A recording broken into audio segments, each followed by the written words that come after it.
Hello everybody, welcome to Deluxe Collectibles, and today I'm going to be discussing the decision-making process that LEGO goes through on whether or not to introduce a new part into a set, and the information to support this topic here is coming from Tips and Bricks, which is an Instagram page that conducted an interview through the LEGO Ambassador Network with a LEGO designer, MECH, who I'll left the name of on screen right now so you can see them, and thanks so much to this page for this information here. We're going to go through the question that was asked, and then the answer that was given as well. So let's get straight into it here with the topic. And the question that was asked was, how do you decide whether to introduce a new part? And the answer that was given for this is, we always create new parts if we can, and if we can fit them in enough sets to make it economical. We have a designer in the team responsible for new element development and usage. They make sure we make new elements and use them, and we get a brief for some sets saying, please use this piece X amount of times,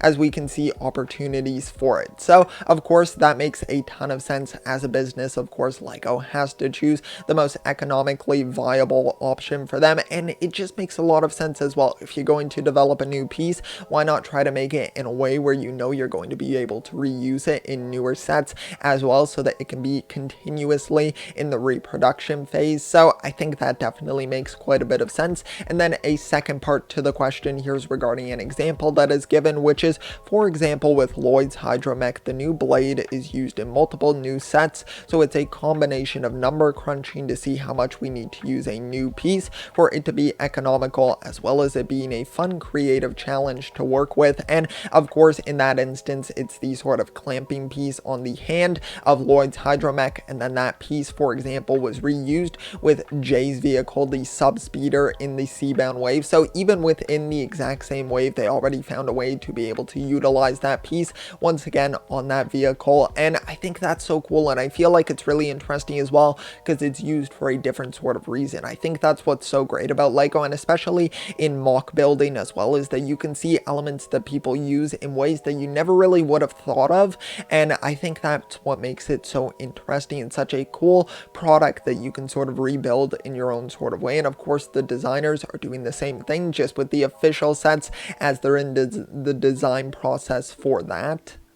And I find that really interesting, how they're able to sort of do that and just economically make it viable there. And I feel like that can probably even play into the minifigures as well, face prints, things like that. Of course, torsos, legs, hair pieces, all of those elements. Of course, you get a lot of complaints in the LEGO community where, of course, it's like, oh, you're reusing this face like 100 times on completely different characters. You see that a lot in licensed themes, such as like Marvel specifically.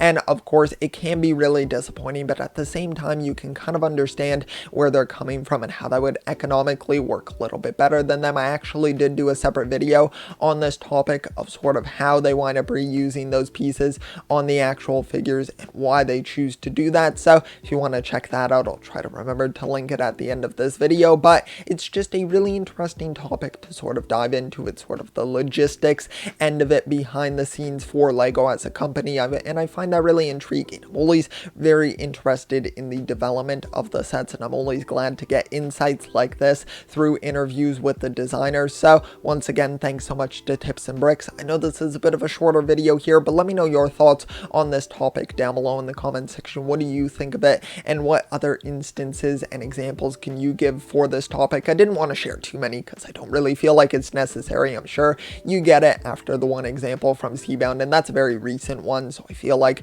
it's more like, you know, relevant at this point, so it makes a lot of sense, of course. But let me know all of your thoughts down below. If you did enjoy this video, it would be highly appreciated if you could leave a like, also subscribe as well. If you would like to check out some of my other content, that would be highly appreciated. So thanks so much. I'll see you all next time, and always remember, keep on collecting.